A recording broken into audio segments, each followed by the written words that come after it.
दूर देश में एक रहस्यमय जंगल था जिसे मंत्रमुग्ध वन के नाम से जाना जाता था। ऐसा कहा जाता था कि यह जादुई प्राणियों और कल्पना से परे छिपे खजानों का घर था।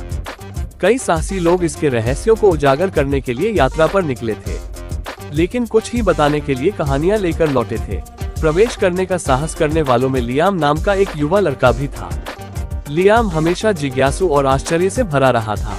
उन्होंने अपनी दादी से मंत्रमुग्ध वन की कहानियां सुनी थी, जो इसकी सुंदरता और रहस्यों के बारे में बात करती थी। एक दिन जब सूरज ने आकाश को सोने से रंग दिया, तो लियाम ने फैसला किया कि यह जंगल का पता लगाने का समय है। रोमांच की भावना और अपनी दादी द्वारा दिए गए नक्शे से लैस लियाम अपनी खोज पर निकल पड़ा।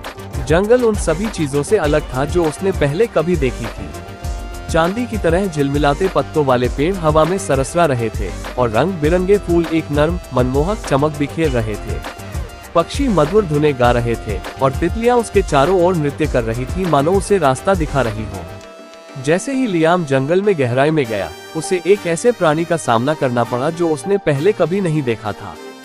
यह विलो नाम का एक छोटा शरारती प्रेत था। विलो की आंखें पन्ना हरी थी जो जिज्ञासा से चमकती थी और पंख ओस की बूंदों की तरह चमकते थे। प्रेत ने सुरीली आवाज में बात की और लियाम को अपने पीछे आने के लिए आमंत्रित किया।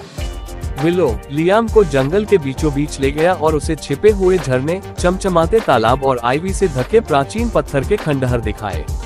उसने उसे जंगल के जादुई निवासियों और पीढ़ियों से चली आ रही किंवदंतियों की कहानियां सुनाई। जैसे जैसे दिन हफ्तों में बदल गए, लियाम और विलो का बंधन मजबूत होता गया। उन्होंने हंसी साझा की, नए रास्ते तलाशे और चुनौतियों से निपटने में एक दूसरे की मदद की। विलो ने लियाम को सिखाया कि हवा की फुसफुसाहट कैसे सुने और जंगल की लय को कैसे महसूस करें। बदले में लियाम ने अपनी दुनिया और अन्वेषण के सपनों की कहानियां साझा की। एक दिन जब वे जंगल में गहराई तक गए, तो उनकी नजर चमकती जड़ों वाले एक प्राचीन पेड़ पर पड़ी, जो ऊर्जा से स्पंदित हो रही थी। विलो ने बताया कि इस पेड़ को हार्टवुड ट्री, मंत्रमुग्ध वन के जादू के संरक्षक के रूप में जाना जाता था। ऐसा कहा जाता था कि जो लोग पेड़ से जुड़े हैं वे इसकी शक्तियों का लाभ उठा सकते हैं।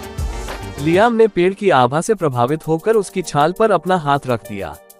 उस पल में उसे अपने अंदर ऊर्जा का प्रवाह महसूस हुआ।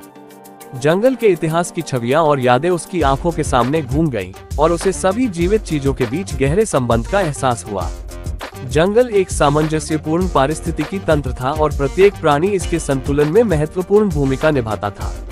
नए ज्ञान और उद्देश्य की गहरी समझ के साथ लियाम और विलो उन लोगों से जंगल की रक्षा करने के लिए निकल पड़े जो निजी लाभ के लिए इसके जादू का फायदा उठाना चाहते थे। साथ में उन्होंने एकता का अटूट बंधन बनाते हुए जंगल के निवासियों को एकजुट किया। एक चरम मुकाबले में लियाम और विलो को खजाना शिकारियों के एक समूह का सामना करना पड़ा, जो लालच से प्रेरित होकर जंगल में घुस गए थे। जंगल के जादू और प्राप्त ज्ञान का उपयोग करके उन्होंने खजाने की खोज करने वालों को चकमा दे दिया और उन्हें दूर भगा दिया।